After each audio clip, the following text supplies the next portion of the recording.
자, 조국혁신당의 조국 대표 어제 국회 입성 후에 또 첫 일성으로 이런 말을 꺼냈습니다.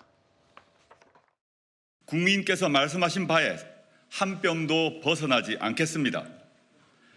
국회에서 싸움 좀 그만하라 고들 하십니다. 저희는 싸우겠습니다. 아주 독하게 싸우겠습니다. 단 오로지 국민을 위해 싸우겠습니다. 가장 앞장서 싸우고 가장 마지막까지 싸우겠습니다. 결코 물러서지 않고 마침내 끝장을 보겠습니다. 앞서 민주당은 이 최상병 특검법을 1호 법안으로 그리고 조국혁신당도 예고했던 대로 1호 법안으로 한동훈 특검법을 발의했습니다. 한동훈 특검법 내용을 두고 또 여러 말이 나오고 있는데요. 이 점이 눈에 띕니다. 관련 목소리 들어보시죠.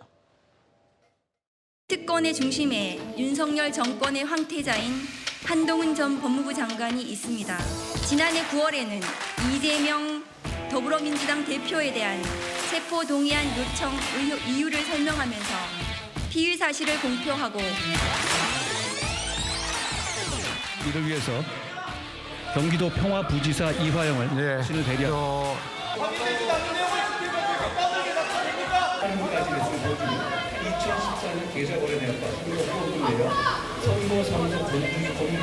증거가 없다고 주장하고 계시기 때문에 저는 국민들 앞에서 설명할 의무가 있는 겁니다. 자, 이 부분을 두고요. 이재명 대표를 위한 한동훈 특검법 아니냐 라는 평가가 나와요. 어떤 부분에서 그런 거죠? 아무래도 그 이재명 대표에 대한 피의 사실 공표를 한 것까지 포함이 됐기 때문에 그런 이야기들이 나오고 있는데요. 근데 핵심은 결국 그 한동훈 장관에 대한 뭐 본인에 대한 그리고 자녀에 대한 의혹 거기가 핵심이라고 보고요. 저는 이번 이 발의한 내용을 보면서 지금 민주당과 뭐 상의를 한다거나 이런 과정이 없었을 것이라고 봅니다. 왜냐하면 오히려 이 조항이 포함됨으로써 민주당으로서는 이 특검법에 이렇게 뭐 당론을 채택한다거나 전적으로 동의해주기가 매우 부담스러워진 겁니다. 이재명 대표에 대한 피의사실 공표한 게 사실이라고 하더라도 방금 이렇게 뉴스가 나오고 뭐 언론에서 지적을 하는 것처럼 이거는 이재명 대표를 위한 특검법 아니냐라는 지적이 나온 마당에 민주당이 뭘 적극적으로 나서게 되면은 이건 그 마치 방탄을 위한 그 특검을 추진하는 것처럼 돼버리잖아요. 그래서 저는 이 부분은 좀 아쉽습니다. 전 전략적 미스라고 판단할 수밖에 없을 것 같습니다. 아, 그래요? 예.